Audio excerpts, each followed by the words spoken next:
So today we're bringing you something a little bit different. We're going to have a look at the disappearance of a 13-year-old schoolgirl called April Fabb. Now on Tuesday the 8th of April in 1969, April Fabb left her home at around 1:40 p.m. She was going to visit her sister in Rowton. She had a packet of cigarettes, 5.5p and a handkerchief in her saddlebag on her bicycle. Her intention was to give the cigarettes to her brother-in-law for his birthday. Now April was wearing a wine-coloured woolen skirt, a green jumper and a pair of long white socks and a pair of wooden-soled sandals with red straps and brass buckles. So shortly after leaving her home, which was here, directly opposite the church, she met two friends at Donkey Field next to Harrison's farm on the Cromer Road. After 10 minutes, she said she was going to see her sister and left. Shortly after 2 p.m, Harrison Farm employees saw April riding her bicycle down the road towards Rowton. This was the last confirmed sighting of April. At about 2:15 p.m, Ordnance Survey workers in a van saw April's bicycle lying in a field, just a few hundred yards from where she was last seen. Now April had disappeared in a time frame of no longer than 10 minutes. At around 3 p.m. the very same day, a local man was driving his mother home when he saw April's bicycle in a field. He took it to the police station where he handed it over to the village PC. The cigarettes, the money and the handkerchief were all still in the saddlebag. It became apparent later that evening that April was missing when her mother realised that she never actually made it to her sister's house. By the following morning, there was a full-scale inquiry. A local search was carried out while inquiries were made with April's family and friends. The inquiry was extremely thorough for its time.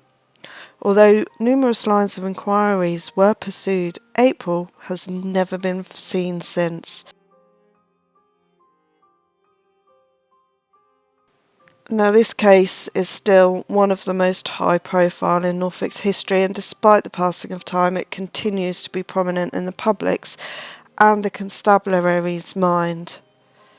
Sadly, April's mother passed away not knowing what happened to April.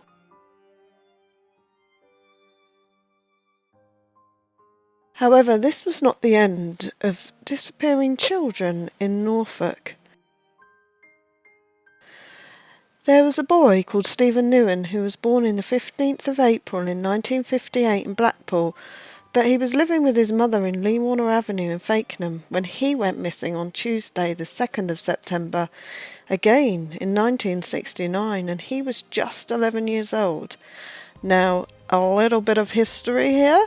My sister lived for over 20 odd years next door to the house where this little boy used to live, so this story is quite close to my heart. Now Stephen, he was last seen around 3 p.m. in Lee Warner Avenue by his brother and a friend of his brother's. He was wearing a blue roll-neck sweater with a green and yellow sweater over the top, blue jeans with cub leather belt and a green anorak and baseball boots. Stephen was reported missing at 10 p.m. that evening and has never been seen since.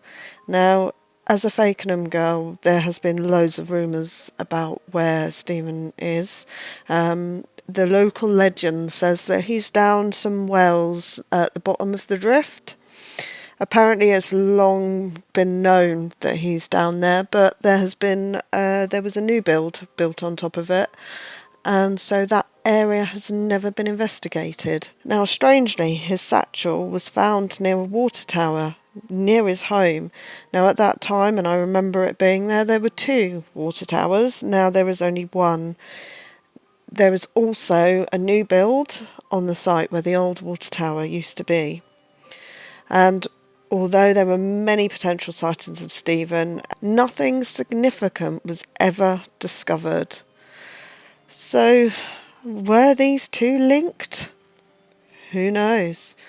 But we have two missing children in the same area, the same year.